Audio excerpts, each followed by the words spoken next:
Buenos días con todos, mi nombre es Lindsay Desiree Benítez Ispilco, soy médico residente de cardiología de segundo año y pertenezco al Hospital Nacional Guillermo Almenara. En esta oportunidad mi tema va a ser amiloidosis cardíaca y estenosis aórtica severa, principalmente enfocados en el diagnóstico. Este está dirigido a los diferentes residentes o al personal de salud. Como sabemos, nosotros, tenemos dos entidades, dos enfermedades. Tenemos la estenosis aórtica, que sabemos que es la valvulopatía más frecuente en los octogenarios y en general, y más o menos se dice que tiene una prevalencia de 4%. Asimismo, va a ir desarrollando como parte de su enfermedad una hipertrofia concéntrica del ventrículo izquierdo, posteriormente un deterioro de la función diastólica y sistólica del ventrículo izquierdo y llevando después a una insuficiencia cardíaca. Sabemos de que si es que no se trata a tiempo o cuando ya se diagnostica como una estenosis aórtica severa, bueno, el pronóstico va a ser bastante precario. Por otra parte, tenemos a la amiloidosis cardíaca, el cual va a ser el depósito, se va a caracterizar por el depósito extracelular de las fibrillas amiloides en más o menos un 25% de los octogenarios. Se dice de que cada uno, en realidad, por su parte, pueden tener pronósticos malos, pero si es que estas se juntan, ya va a empeorarlo, ¿no? Va a tener, la amiloidosis cardíaca va a tener un peor pronóstico de la estenosis aórtica y por no tener en realidad las herramientas adecuadas y la tecnología adecuada, es que va a ser infradiagnosticado, ¿no? Ya que se necesita todo un complejo diagnóstico. Sabemos que conforme va pasando la edad, también tanto el depósito amiloide va a ser mucho más prevalente dentro del endomiocardio. Entonces sabemos que dentro de la amiloidosis cardíaca tenemos dos principales tipos. Uno, el transtirretina, y también como segundo lugar el cadenas ligeras, o los cuales vamos a poder diagnosticar según nuestros algoritmos. Sabemos que la transtirretina va a ser el más frecuente y dentro de esta tenemos dos tipos más. Una que es la transtirretina senil o de tipo salvaje y otra que es la transtirretina hereditaria. La transtirretina senil o de tipo salvaje va a ser la más frecuente y sobre todo va a estar presente en los pacientes mayores de 80 años y se relaciona con el depósito de la transtirretina, pero genéticamente inalterada. No se conoce en realidad cuál es su fisiopatología o por qué es que se llega a producir este tipo de depósito. Sin embargo, sabemos de que este tipo se va a estar relacionado a que un 16% de las personas más o menos que tenían estenosis aórtica tenían este tipo transtirretina. Asimismo tenemos otro tipo que es la hereditaria, el cual va a ser una enfermedad autosómica dominante hereditaria, va a ser más frecuente en las personas jóvenes y también se dice que es más o menos más de 120 mutaciones, ¿no? Y el más frecuente es la afroamericana. Y las tipo AL son aquellas en las que se va a depositar una cadena ligera amiloidogénica producida por la discrasia de células plasmáticas, ¿no? Entonces la estenosis aórtica se va a relacionar mucho más con la tipo transretina. Sabemos en realidad, según este cuadrito, que es de la Sociedad Europea, en realidad hay múltiples tipos de amiloidosis cardíaca, ¿no? Dentro de los cuales tenemos los más frecuentes, hablando de estos dos tipos, y que tiene su compromiso miocárdico o cardíaco. Se dice que el tipo transtirretina, el wild, el salvaje, tiene hasta un 100% a comparación de un tipo AL o de cadenas ligeras, que es de un 70%. Asimismo, no va a estar solo, sino generalmente suele estar acompañado, ¿no? También de otro compromiso más, ya sea a nivel osteomuscular, a nivel renal, puede estar también relacionado a nivel neurológico, entre otros. Entonces, sabemos de que en realidad cómo va a ser el proceso de toda esta amiloidosis y sobre todo si va a estar asociado a una estenosis aórtica. Bueno, vamos a ver de que en realidad va a haber un aumento progresivo del grosor y de la rigidez de la pared biventricular. Y sobre todo, va a llevar a una miocardiopatía hipertrófica restrictiva, ¿no? En donde vamos a empezar a hallar disfunciones, pero tanto en la parte diastólica, en la función diastólica, y posteriormente en la función sistólica longitudinal, que es la primera que se va a inalterar o se va a alterar. Después de esta vamos a ver de que en realidad se dice que este tipo de enfermedades de amiloidosis cardíaca va a estar relacionada a que más o menos cerca de 2/3 van a mantener su fracción de eyección de forma conservada, a comparación de que 1/3 solamente va a verse reducida la fracción de eyección. Asimismo, no solamente vamos a ver que va a haber un compromiso ventricular, sino también un compromiso auricular. Se dice de que este compromiso auricular sobre todo se va a ver manifestado por la arritmia supraventricular. ¿Y esto por qué? Porque va a haber una disociación electromecánica auriculoventricular y por lo tanto va a llevar a mayor eventos tromboembólicos. Asimismo, vamos a ver de que las troponinas en este tipo de pacientes suelen estar elevadas. ¿Por qué? Porque va a haber de forma una isquemia crónica, a pesar de que tal vez nosotros hagamos un cateterismo diagnóstico posterior y no hallemos ninguna lesión coronaria epicárdica obstructiva.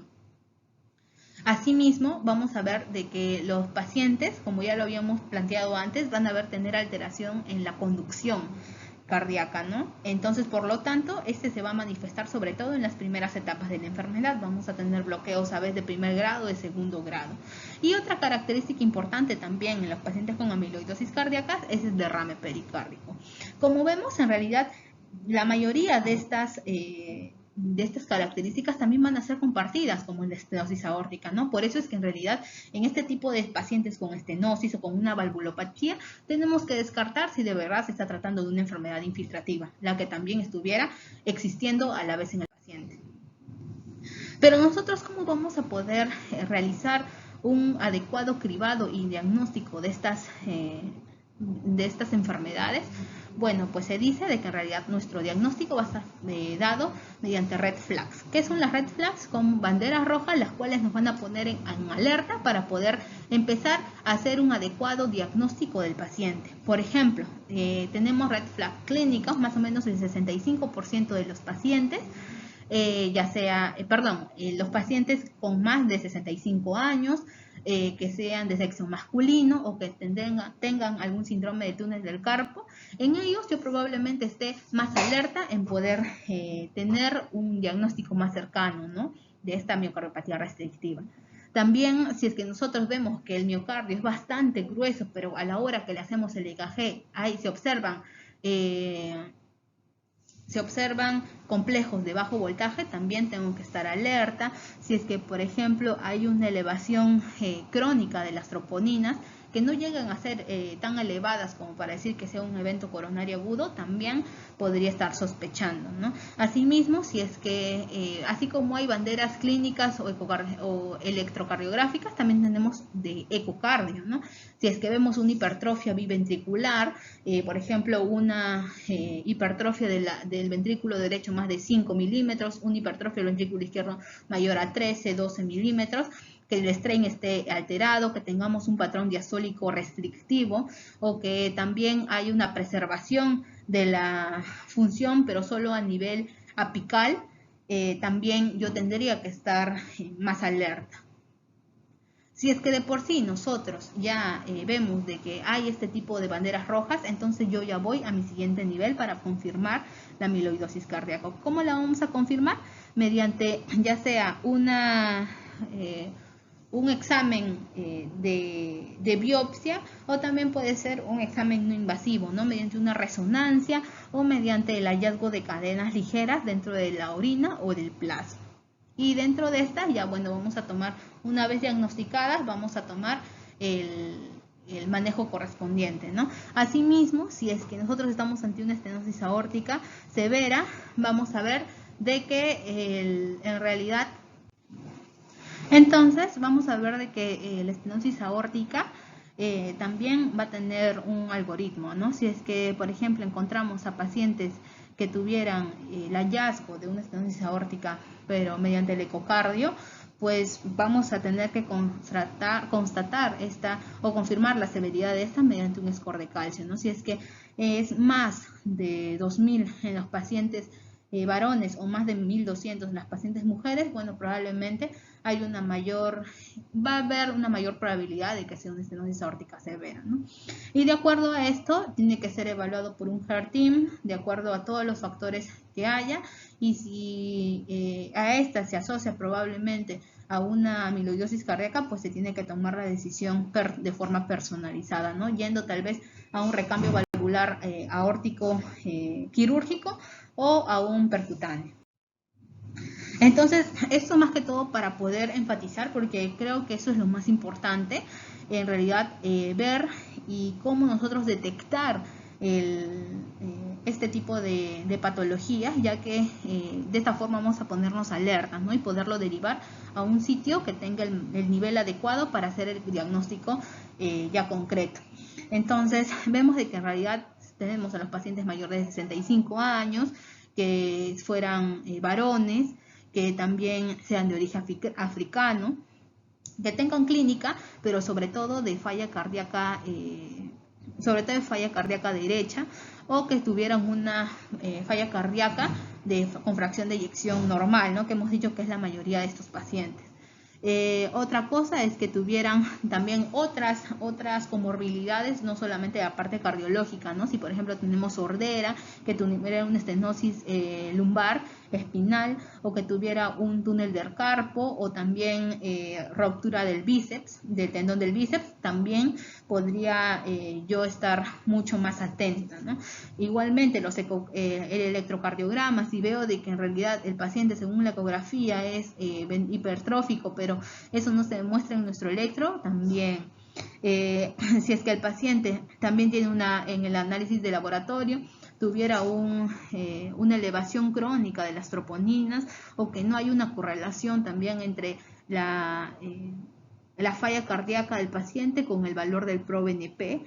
Igualmente, también de que haya un remodelado concéntrico severo del ventrículo izquierdo, de que también hay un patrón restrictivo en la ecografía, también es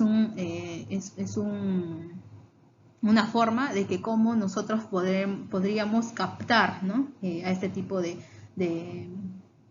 personas que tuvieran esta enfermedad. Asimismo, si es que yo le hago el mapa polar, vamos a poder observar que en realidad va a haber en la forma del strain, va a haber toda una preservación de la parte apical de la función, ¿no? Sin embargo, a nivel basal y medio va a haber una clara desmejoría, una clara debilidad de la función en general. Asimismo, también si es que yo en la resonancia magnética veo que hay un mayor realce transmural, probablemente pues realce tardío transmural, también probablemente sea una amiloidosis cardíaca de tipo transirretina, ¿no? Entonces estos son ejemplos de que cómo nosotros vamos a tener a los pacientes con la ruptura del bíceps y también el EKG que no correlaciona con la hipertrofia, ¿no? También igualmente va a haber alteración en la polarización. Entonces, esto es lo que ya habíamos venido hablando, ¿no? El engrosamiento biventricular, la falla diastólica, también un engrosamiento del ventrículo derecho, más de 5 milímetros, el derrame pericárdico, que también es el que me va a dar una mayor vista de que probablemente estamos tratando de una miocardiopatía restrictiva, el brillo granular, el strain longitudinal que sea mayor de menos 12, el S' del anillo mitral que sea menos de 6 centímetros, y una estenosis aórtica de bajo gradiente, bajo flujo, suele estar asociado más con una amiloidosis cardíaca, ¿no? Igualmente son estos mismos parámetros ecocardiográficos, ya que va a estar más dirigido esto para las personas que van a ser cardiólogos, pues, ¿no? Y como sabemos, en realidad hasta un 15% de los pacientes con resonancia magnética va a ser totalmente normal. Entonces, en ellos, sobre todo, nos va a ser útil la retención tardía de gadolinium de forma circunferencial, ¿no? Si es que estamos tratando probablemente subendocárdica, podría ser de un tipo AL, y transmural de un tipo transirretina. Y vamos a ver de que en realidad se nos va a ayudar a diferenciar entre una fibrosis difusa o el depósito de amiloides, ¿no? Estos más que todo igualmente son los parámetros ecocardiográficos, la hipertrofia del ventrículo biventricular, y también lo otro que nos va a ayudar a dar el diagnóstico como tal va a ser la gammagrafía con pirofosfato. ¿no? Ahora, entonces, si es que nosotros tenemos, para nada más hacer un último paréntesis, tenemos una estenosis aórtica en donde yo también sospeche de una enfermedad infiltrativa como la amiloidosis cardíaca. Bueno, tenemos que hacer en realidad un estudio con gammagrafía con pirofosfato, ¿no? Si es que en realidad no capta como debería de ser, estamos entre un 0 y un 1, probablemente no tendríamos que sospechar de un tipo AL, ¿no? Y por lo tanto ya nos vamos al estudio de cadenas ligeras, tanto en suero como en orina. Si es que los dos salen negativos, probablemente no sea una amiloidosis. Si es que sale positivo para el tipo, las cadenas ligeras, podríamos sospechar de que sea un tipo de cadenas ligeras, y más aún si es que tengo un compromiso también en la resonancia magnética, entonces puede ser un tipo de amiloidosis AL, ¿no? Mientras que si es que yo ya tengo un tipo 2 o 3, según un grado 2 o 3, según mi escala de Perugini en la gammagrafía con pirofosfato, entonces probablemente estemos asociados, y esto más un estudio negativo de de las cadenas ligeras, bueno, pues estaría tratando de una amiloidosis cardíaca tipo 3 retina, ¿no? Entonces, esto juntándolo, vamos a ver de que en realidad tiene bastante que ver, bastante similitud ambas, y vamos a ver de que el pronóstico del paciente va a mejorar si es que en realidad nosotros hacemos un diagnóstico a tiempo, ¿no? Igualmente tenemos las no invasivas y las invasivas, que es lo que ya habíamos hablado, ¿no? El índice de Perugini, que es lo que el tipo 1, grado 2, grado 3 y grado 4, 0, 1, 2 y 3, el tipo 2 y 3, en donde ya va a haber un mayor realce a comparación del hueso, del corazón, y este va a ser positivo, ¿no? Para la amiloidosis cardíaca. Igualmente esto, y esto es más que todo para hallar el tipo de cadenas ligeras, ¿no? Y como sabemos, ¿no? En realidad debemos de tener bastante en cuenta de que el 15% de este tipo de pacientes, 15 y 16%, comparten estas características, y no debemos dejar de que esto pues sea infradiagnosticado, ¿no? Sobre todo para poder dirigir la terapia adecuada al paciente y ofrecerle las herramientas adecuadas. Y bueno, y eso sería todo, ¿no? Esta es mi bibliografía, espero les haya gustado. Muchas gracias.